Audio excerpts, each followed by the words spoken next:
오늘은 우리 교회 절기 가운데에 어버이 주일로 섬기는 날입니다. 아마 지금 예배를 드리는 성도들 가운데에 이 효라는 말의 의미, 뜻을 모르는 분들은 거의 없을 거예요. 이 효라고 하는 한자 뜻, 이 국어 사전적인 해석으로는요, 부모를 잘 섬기는 것, 부모를 잘 섬기는 일이 효입니다.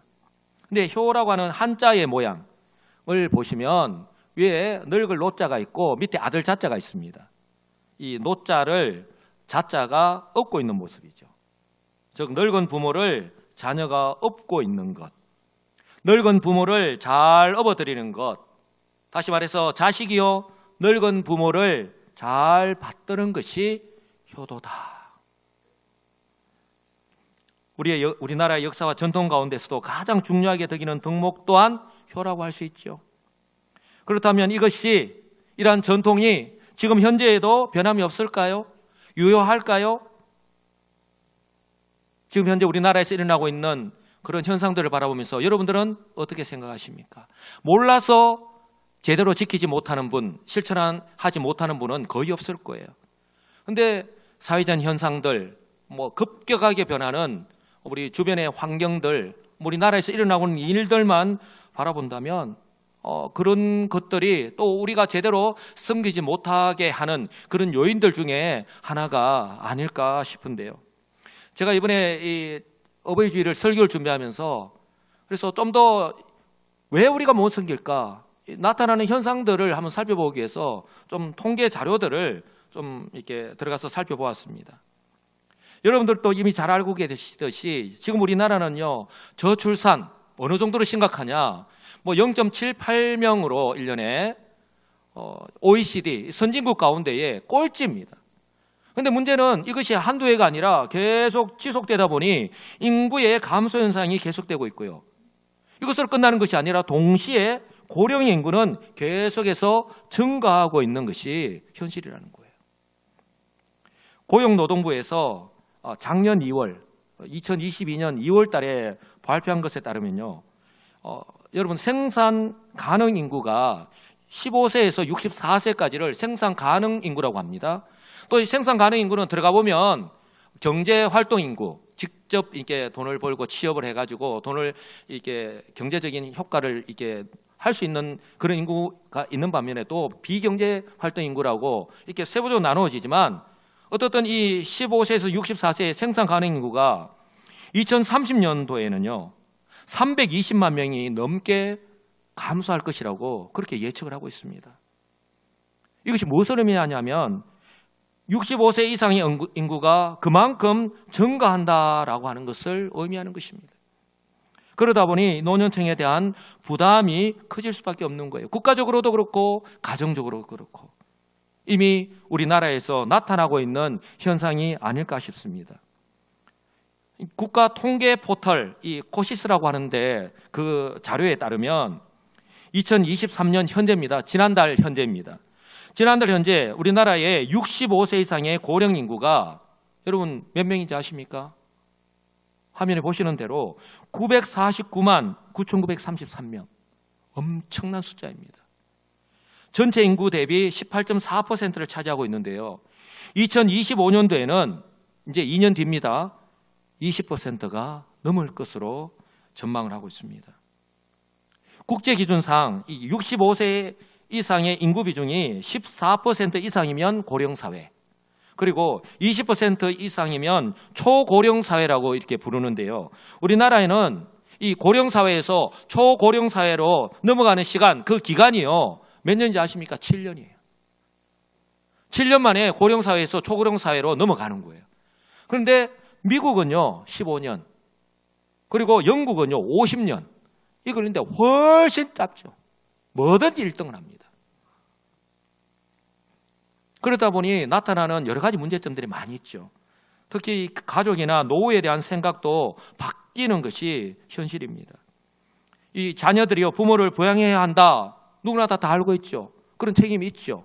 그런데 그렇게 생각하는 자녀들이 2010년도에는 38.3%였어요.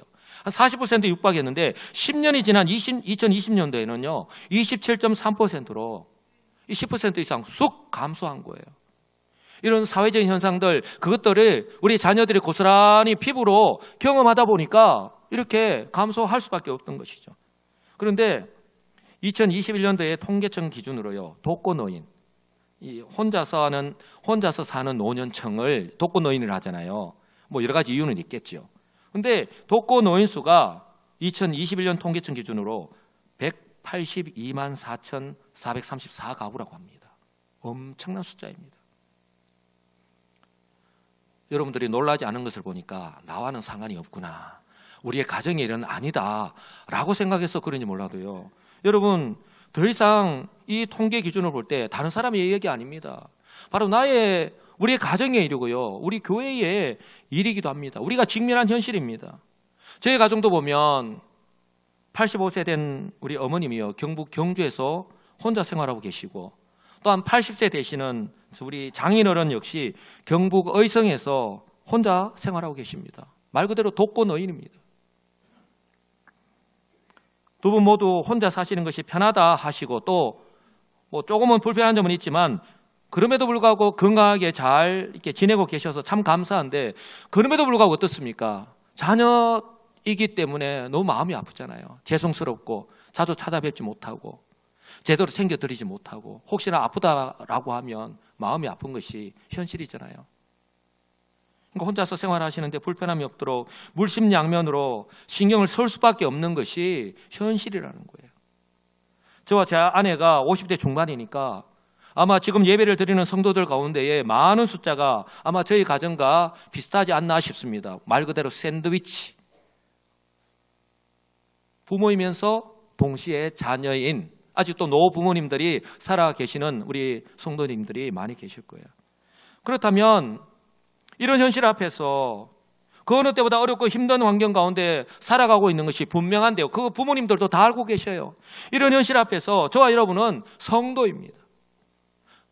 우리 하나님 은혜로 우리는 주 예수를 믿음으로 구원받았습니다. 구원받은 성도로서, 또한 자녀로서 성경의 가르침대로 부모님께 효도하면서 살아가고 있는가 하는 것입니다.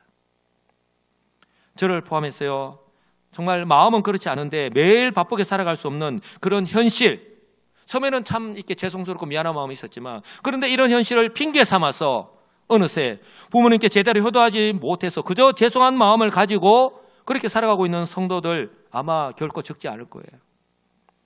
그래서 저는요, 오늘 어버이 주일인 오늘 이 효에 대한 우리 성경의 가르침, 과연 하나님은 우리에게 뭐라고 말씀하고 있는가 한번 살펴보고요, 다시 한번 더 우리의 마음을 새롭게 하여서 정말 자녀로서의 바람직한 모습을 회복하고 그렇게 실천하면서 살아갈 수 있는 기회로 삼을 수 있기를 주님의 이름으로 축복합니다. 효에 대해서는 성경도 일관적입니다. 하나님은 신구약 성경에서 동일하게 그렇게 말씀하고 있습니다.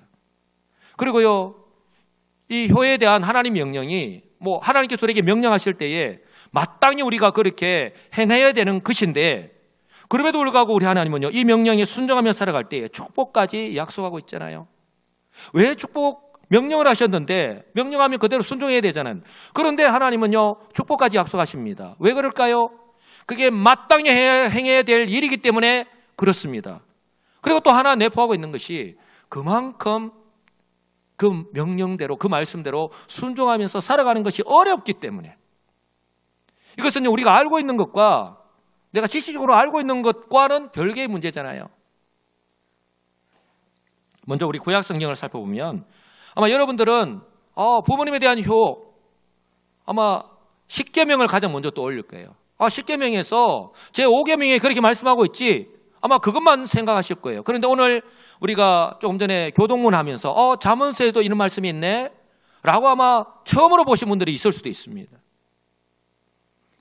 이 구약 성경에는요, 십계명을 비롯해서 율법으로 규정을 하고 있고요, 율법으로 규정을 한다는 말은 이스라엘 백성들이 반드시 지켜야 한다는 거예요. 또한 지혜의 서신이라고 하는 그 잠언서의 말씀을 통해서 우리에게 거듭 말씀하고 있습니다. 이 십계명은 출애굽 20장 12절 말씀, 우리가 읽었던 말씀 그대로입니다. 분명하게 말씀합니다. 내 부모를 공경하라 라고 딱 명령을 하고 있습니다. 분명합니다. 그리고 율법에서 레위기 19장에 보면 너희 각 사람은 부모를 경외하라. 여러분, 십계명에서 내 부모를 공경하라는 말씀은 받들어 모시는 것이니까 내가 충분히 이해하고 내가 할 수 있어. 그런데요, 레위기 19장에서는 너희 각 사람은 부모를 경외하라고 말씀합니다. 경외라는 말은 우리 하나님을 섬길 때에 우리가 사용하는, 표현하는 말씀이잖아요. 왜 이런 말씀을 사용하고 있을까요? 하나님을 그렇게 떨리고 두려운 마음으로 섬기듯이 바로 부모 또한 그런 마음으로 섬기라는 거예요. 왜냐하면 이런 마음을 가지고 있지 않으면, 그런 마음, 생각, 태도 가지고 있지 않으면 부모를 제대로 섬길 수 없기 때문에 바로 성경은 그렇게 우리에게 말씀하고 있습니다.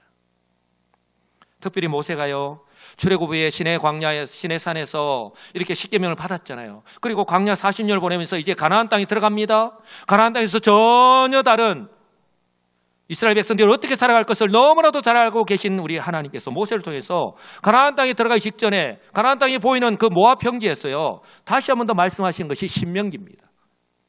그 신명기에서도 다시 한 번 더 이렇게 말씀하잖아요. 우리 다 같이 한 목소리를 읽겠습니다. 너는 너의 하나님 여호와의 명한 대로 내 부모를 공경하라. 그리하면 너의 하나님 여호와가 내게 준 땅에서 내가 생명이 길고 복을 누리리라. 할렐루야. 예. 이스라엘 백성들에게 이제 가나안 땅에 들어가서 혹시라도 너희들이 잊어버릴까 다시 한 번 더 말씀하고 있는 것입니다. 그런가 하면요, 지혜의 서신이라 불리는 잠언서에서도 동일하게 말씀합니다. 참 어떻게 살아가는 것이 지혜로운가? 내 생각대로, 내 뜻대로? 아닙니다. 하나님의 말씀대로 순종하며 살아가는 것이 참 지혜로운 자임을 여러분 기억하시기 바랍니다. 잠언서 1장에서 이렇게 말씀합니다. 내 아들아, 내 아비의 훈계를 들으며 내 어미의 법을 떠나지 말라라고 분명히 말씀합니다. 아버지와 어머니를 동일한 말씀을 강조하시면서 그렇게 말씀을 합니다. 훈계를 들으라고 말씀합니다. 요즘은 우리의 자녀들이 훈계를 잘 듣지 않죠. 따박따박 대듭니다. 그 책임 또한 우리 부모에게 있다고 저는 생각을 합니다. 또한 잠언서 23장에 보면 너를 낳은 아비에게 청종하고 내 늙은 어미를 경여기지 말라 그렇게 말씀합니다. 청종할 때에 부모님이 무슨 말씀을 하시는가, 내가 귀 기울여 들을 때에, 내가 마음문을 열고 그 말씀을 들을 때에 결코 경이, 그 부모님이 하신 말씀 하나, 행동 하나를 결코 가볍게 여기지 않는다는 거예요. 그것은 어릴 때부터 제대로 될 때에 우리 부모님이 늙어서 제대로 힘이 없어지더라도 동일하게 변함이 없다는 거예요. 25절에서 66절에 다시 한번 이렇게 말씀합니다. 내 부모를 어떻게 하라고요? 즐겁게. 여러분, 부모님을 즐겁게 하래요. 저는 이 말씀 앞에서 언제 우리 어머니를 즐겁게 해드렸나? 왜냐하면 제가 초등학교 5학년 때 아버님은 일찍 돌아가셨습니다. 제가 초등학교 때 5학년 때 돌아가셨으니까 그 이후에 제가 예수를 고등학교 1학년 때 믿기 전까지 제 삶의 목표는요, 하나님 몰랐잖아요. 오로지 우리 어머니를 기쁘시게 해드리는 것. 그래서 동네에도 칭찬받고 또 학교에서도, 그래서 오로지 어머니를 기쁘시게 해드리는 삶을 살았던 그 생각이 납니다. 그렇게 이야기도 하고 동네 어르신께도 칭찬을 받고, 어릴 때만이 부모님을 즐겁게 유치원에서 배웠던 것, 어린이집에서 배웠던 것 앞에서 재롱을 떨면서 그때만 우리 부모님을 웃게 하고 즐겁게 하는 것이 아니잖아요. 내 낳은 어미를 기쁘게 하라고 그렇게 말씀을 합니다. 구약 성경에서는 이처럼요, 십계명 그리고 율법 그리고 잠언서에서도 동일하게 말씀합니다. 그런데요, 이 말씀이, 이 부모에 대한 효도가 구약 성경에서만이 아니라 이제 이 신약 성경에서도 동일하게 말씀을 합니다. 그렇게 강조하십니다. 가정에서 부모와 자녀의 이 책임과 의무에 대해서 말씀하고 있는, 우리는 그렇게만 알고 있죠. 에베소서 6장의 말씀만 우리는 알고 있지는 않은지 모르겠습니다. 조금 전에도 우리가 읽었지만 자녀들아 너희 부모를 어디에서? 주 안에서 순종하라 라고 말씀합니다. 여러분, 여기서 우리가 주 안에서라고 말씀할 때에 바로 하나님께서 이미 우리에게 주신 명령을 말하는 거예요. 우리는 그리스도 안에서 구원을 받았습니다. 바로 하나님께서 이미 구약 성경을 통해서, 십계명을 통해서, 율법을 통해서, 그리고 잠언서의 그 말씀을 통해서 우리에게 하신 그 말씀, 바로 그것을 말씀하는 거예요. 주 안에서라고 할 때에 순종하라고 말씀합니다. 그리고 이것이 옳다라고 말씀합니다. 이것이 마땅하다, 당연하다고 말씀합니다. 그러나 우리 자녀들은 그렇게 생각하지 않죠. 내 생각하고 일치할 때, 내가 그것을 내가 받아들일 만한 환경이 될 때 자녀들은 그렇게 생각하죠. 그러나 성경은 그렇게 말씀하지 않습니다. 내 아버지와 어머니를 공경하라. 이것이 약속이 있는 척점이다라고 바로 말씀합니다. 바로 구약의 말씀과 이 신약의 말씀이 별개의 말씀이 아니라 동일한 말씀임을, 변함없이 하신 하나님의 말씀임을, 지금도 동일하게 강조하고 있는 말씀임을 우리에게 말씀하고 있습니다. 에베소서 6장 말씀뿐만 아니라 골로새서에서도 이렇게 말씀합니다. 자녀들아, 따라서 할까요? 모든 일에, 어떤 일이 아니라 모든 일에 부모에게 순종하라고 말씀합니다. 이것이 바로 주 안에서 기쁘시게 하는 것이라고 말씀합니다. 이런 말씀 앞에 서면 우리는 할 말이 없잖아요. 디모데전서에서도 이렇게 말씀합니다. 좀 더 구체적으로 말하는데요. 만일 어떤 과부에게 자녀나 손자들이 있거든 저희로 먼저 어떻게 하라고요? 자기 집에서 효를 행하여 가르치라는 거예요. 만약에 그렇게 행하지 못하면 누구에게 책임이 있다고요? 부모. 그리고 부모에게 보답하기를 배우게 하라라고 그렇게 말씀합니다. 이것이 하나님 앞에 받으실 만한 것이라고 분명하게 말씀합니다. 사랑하는 성도 여러분, 성경은요, 부모에 대한 효를 저와 여러분들이 이해하기 어렵게 그렇게 말씀하지 않습니다. 자녀라면 누구나 다 알 수 있고요, 또 행할 수 있도록 쉽게 말씀합니다. 그러므로 우리 자녀에게 필요한 것은 오직 하나밖에 없는 것이죠. 바로 그 말씀대로 효를 행하는 것인 줄 분명히 믿습니다. 그런데 여러분 놀라지 마시기 바랍니다. 바로 이 효에 대한 것을 하나님께서 명령하시고 또 축복을 약속하시는데 그것으로 끝나는 거 아니에요. 성경에는요, 이처럼 효에 대한 명령과 축복의 말씀뿐만 아니라 여러분 불효하였을 때에 하나님께서 징계하시고 심판하시는 것까지 기록하고 있는 걸 알고 계십니까? 그런 것들이 성경에 있나? 나는 못 봤는데.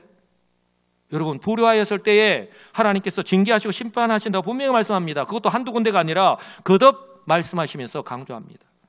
출애굽기 21장에 보시면 자기 아비나 어미를 치는 자는 어떻게 한다고요? 반드시 죽이라고 말씀합니다. 또한 아비나 어미를 저주하는 자, 저주하는 거 아시죠? 반드시 죽일지는. 또 신명기에 보시면 이거 좀 도전을 받아야 되는데 한번 보십시오. 지금 현재 우리에게 나타나고 있는 모습 가운데 어떻게 해야 되는가? 사람에게 완악하고 폐역한 아들이 있어. 이 본성이 그렇지는 않을 거예요. 부모에게 책임이 있는 것이죠. 어릴 때 제대로 양육하고 훈련하지 못했기 때문에. 그런데요, 사람에게 완악하고 폐역한 아들이 있어 그 아비의 말이나 그 어미의 말을 순종치 아니하고 부모가 질책하여도 듣지 아니하거든 그냥 내버려 두어라. 성경 그렇게 말씀하지 않습니다. 그렇게 살다가 죽게. 성경 그렇게 말씀하지 않습니다. 그 부모가 그를 잡아가지고 성문에 이르러 그 성문 장로들에게 나아가서 그 성읍 장로들에게 말하기를 우리의 이 자식은 완악하고 폐역하여 우리 말을 순종치 아니하고 방탕하여 술에 잠긴지라 하거든 그 성읍의 모든 사람들이 그를 돌로 어떻게 해요? 돌로 쳐 죽이는 거예요.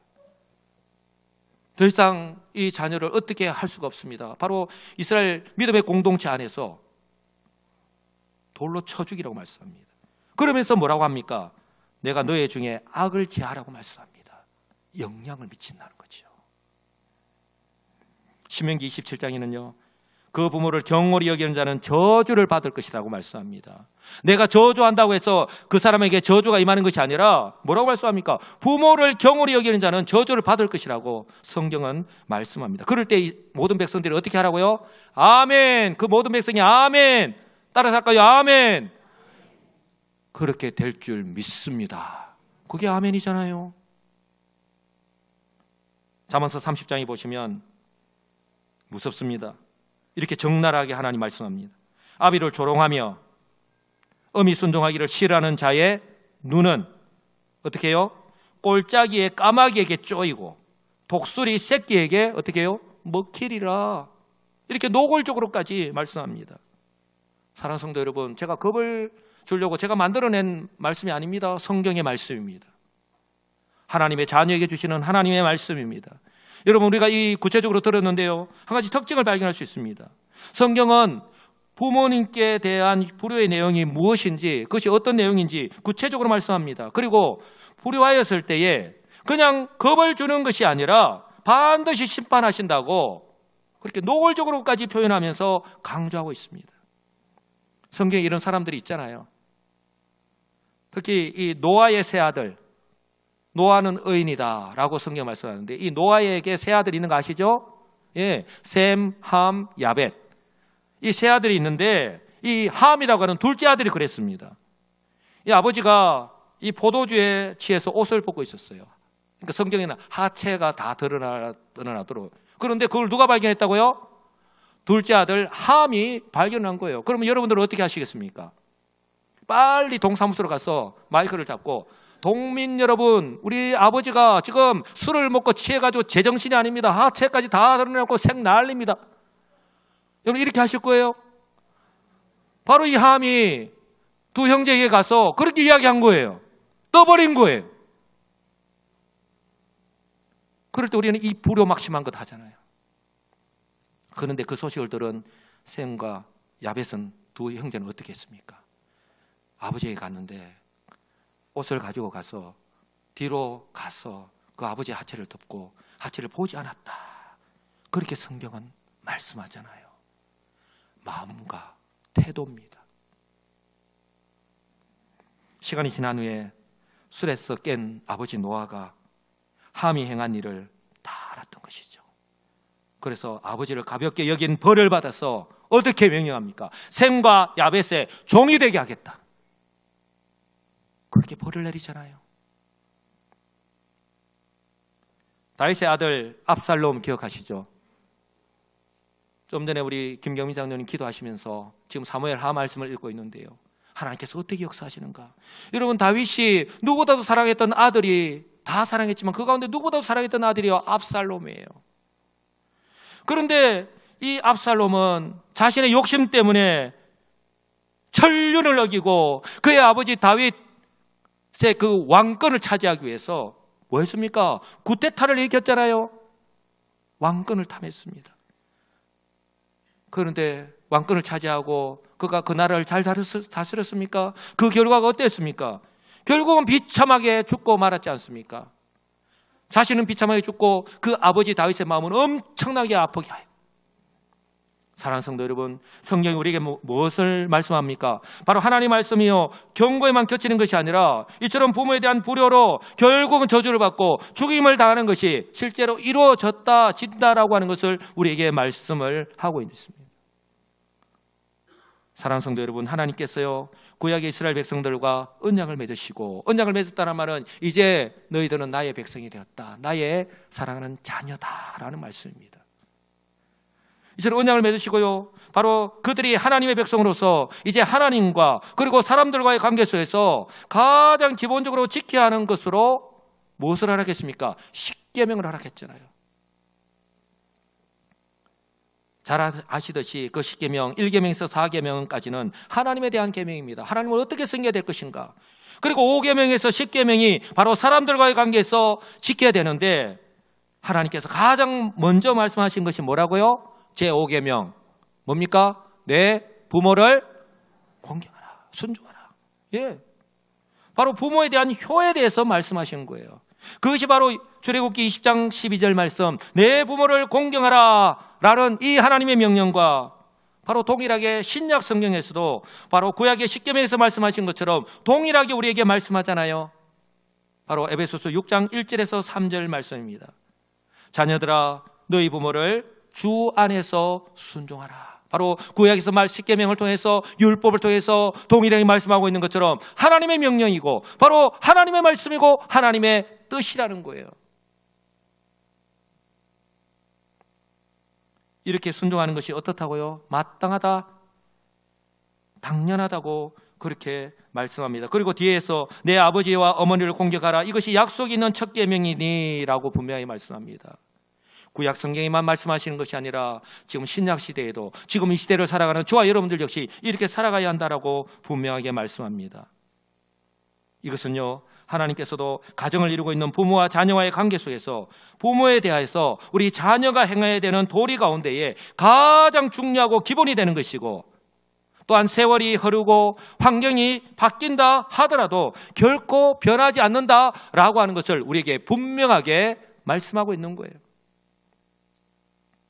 그렇습니다. 성도 여러분, 성경은요, 구약이나 신약이나 변함없이 부모를 공경하라라고 말씀합니다. 한번 따라서 할까요? 부모를 공경하라. 예, 이렇게 신구약 성경에서 강조하고 있는 것은 자녀들이 반드시 지켜야 한다라고 하는 것을 말씀하고 있는 거예요. 근데 특히 공경하라 이렇게 말씀을 하고 있는데, 이 공경하라고 하는 말의 뜻을 통해서 우리 부모를 대하는 자녀들의 마음과 태도가 어떠해야 하는가 하는 것을 우리에게 분명히 말씀합니다. 여러분, 공경하라라는 말은 제가 아까도 말씀을 드렸지만 공손히, 이 국어 사전적인 의미에서는 공손히 받들어 모시는 것, 그렇게 말씀합니다. 그런데요, 이 공경하라는 말을 히브리어 뜻을 보면요, 히브리어 뜻, 히브리어입니다. 구약에 공경하라는 말이 따라서 합니다. 무겁다. 무겁다는 거예요. 무겁다는 뜻입니다. 무슨 말씀입니까? 부모를 무겁게 여기라는 말씀입니다. 이것을 의미를 좀 더 생각해 본다면 이 말의 반대말은 뭘까요? 무겁다의 반대말은 뭡니까? 예, 가볍게 여기는 거예요. 경홀히 여기는 거예요. 쉽게 표현하면 우습게 여기는 것을 말하는 거예요. 부모님이 무슨 말을 해도 그냥 들은 척 만 척 우습게 여기는 거죠. 그런데 이처럼 부모를 경홀히 여기는 그런 말과 행동을 서슴지 않는 우리도 무심코 그렇게 행할 때가 얼마나 많습니까? 저도 이 말씀을 준비하면서 참 반성하고 참 마음이 아팠는데, 어떻습니까? 우리가 하는 말 가운데 엄마 모르면 가만히 좀 계세요. 지금은 어머니 때와 달라요. 지금은 아버지 살아가시는 때가 다르다니까요. 많이 듣던 말입니까? 많이 쓰던 말입니까? 아, 이제 제가 알아서 하다니까요. 좀 가만히 계세요. 저도 생각해 보니까 저도 어머니와 대화를 전화 통화를 이렇게 자주 하면은 나이 드신 분 특징이 뭡니까? 하신 말씀만 하시잖아요. 말을 듣지 않습니다. 제가 무슨 말씀을 드렸는데 그 말씀을 안 듣고 본인 하신 말씀만 해요.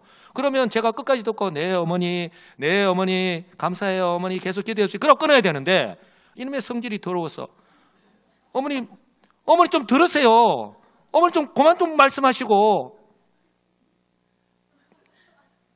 제가 그렇게 말씀을 드렸을 때에 우리 어머니 한동안 전화를 안 하십니다. 얼마나 마음이 상했으면. 그리고 제가 전화를 하잖아요. 전화 받으실까요? 안 받으십니다.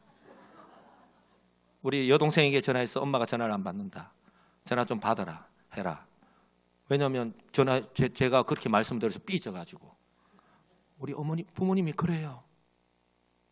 그래서 생각이 나서 제가 참 죄송하고 참 마음이 아팠는데, 사랑하는 성도 여러분, 부모를 공경하는 것은요 하나님의 명령입니다. 우리가 지켜도 되고 안 지켜도 되고 하는 선택의 문제가 아니라 반드시 지켜야 되는, 그대로 행해야 되는 하나님의 명령입니다. 설령요 이 부모님의 말씀이 때때로 보면 주님의 뜻에 어긋나서 비록 순종하지 못할 경우가 우리가 있어요. 그런데 설령 그렇다 하더라도 우리 부모님을 그냥 무시하지 마시고 부모님을 좀 이해하시는 우리 성도들이 되시기 바랍니다. 왜요? 우리 부모님 완전하신 분이 아니잖아요. 그럼 부모님을 먼저 좀 이해하시고, 그래서 부모님을 이해할 때에, 그리고 난 뒤에 우리 부모님이 오해하지 않도록, 또 마음이 상하지 않도록 더 조심스럽고 또 지혜롭게 말씀하시고 또 행동하시고, 그리고 우리 부모님을 공경하는 마음과 그 모습은 전과 조금 더 다름이 없이 그렇게 살아가시는 우리 성도님들 되시기 바랍니다. 옛날에 어느 시골에 나이 많으신 홀 어머니를 모시고 사는 아들 부부가 있었습니다. 얼마나 어렵고 힘들었겠어요, 옛날에. 그런데 늙은 어머니 모시기가 너무 힘이 들어서 이 부부가 이제는 의논을 하고 결정을 한 겁니다. 고려장 잘 아시죠? 이제 깊은 산중에 갖다 버리기로 결정을 했습니다. 그래서 아들이 어머니를 업고 점점 더 깊은 산중으로 들어갑니다. 그런데 아무리 늙었다 하더라도 어머니는 알고 있잖아요. 그런데 아무래도 심상치 않음을 느낀 어머니가 자신을 산속에 버려두고 돌아갈 아들이 길을 잃을까 봐 업혀가면서도 나뭇가지를 하나 두 개씩 자꾸 부러뜨려서 아들이 돌아갈 길을 표시해 놓았다고 합니다. 집으로 돌아가는 길을 잃은 아들은 그 부러진 나뭇가지를 보고 길을 찾게 되었고, 그 어머니의 큰 사랑을 생각하면서 뉘우치고 다시 어머니를 모시고 와서 용서를 빌고 또 그 어머니를 잘 모셨다는 그런 이야기가 있습니다. 사랑하는 성도 여러분, 교훈을 위한 예화의 내용이지만요, 자녀들은요 모른 채 살아갈 수 있습니다.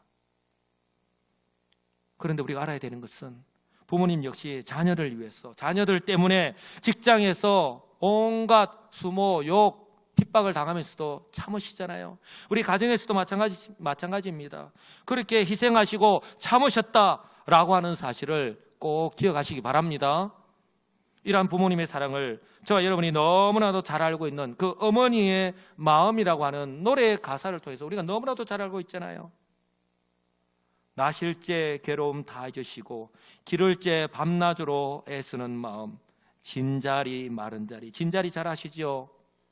축축해서 땀 때문에 축축해서 젖어 있는 그 자리, 진자리 마른 자리 갈아 니시며 손발이 다 닳도록 고생하시네. 하늘 아래 그 무엇이 넓다 하리요, 어머니의 희생은 가히 없어라. 여러분, 가히 없어라 뜻 알죠? 끝이 없다라는 말입니다. 어려선 안고 업고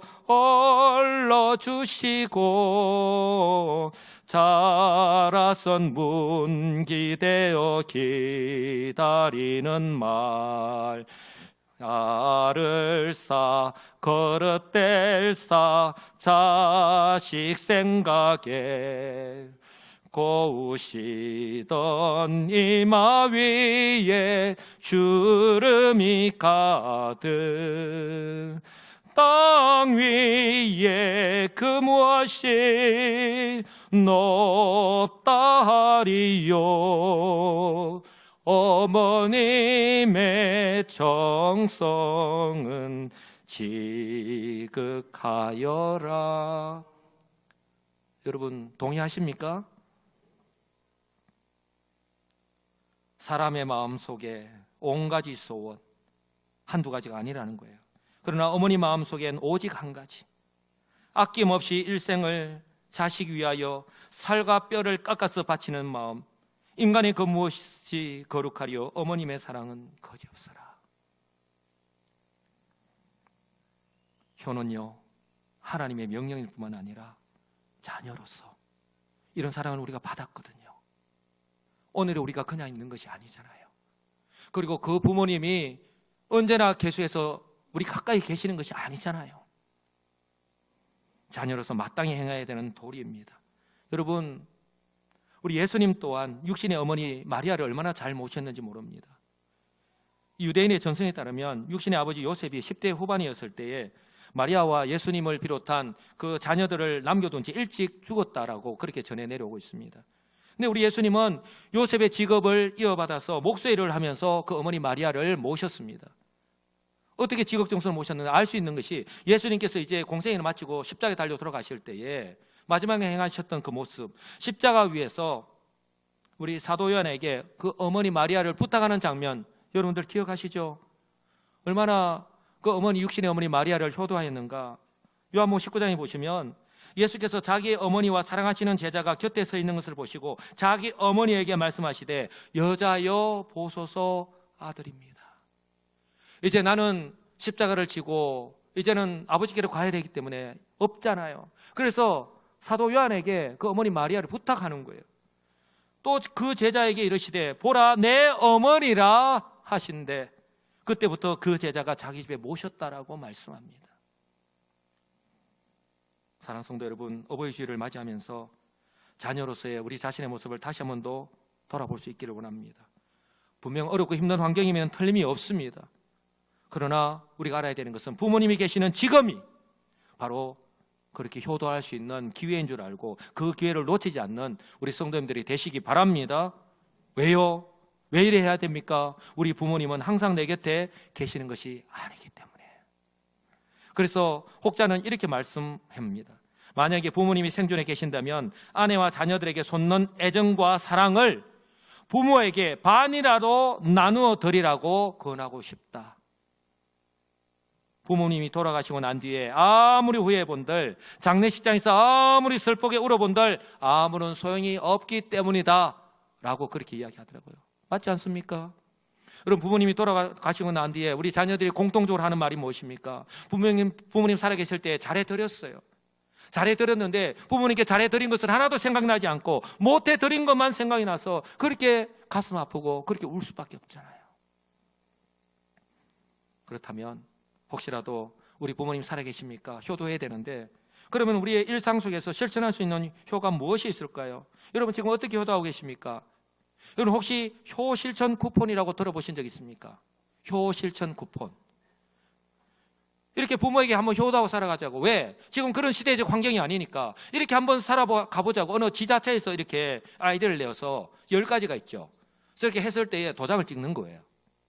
옛날에 우리 아이들이 숙제하고 뭐 했을 때 여기에 손에다가 도장 찍는 거 보셨죠? 여러분, 저 10가지인데 여러분, 저 몇 가지를 실천하고 계십니까? 한 50%는 하십니까?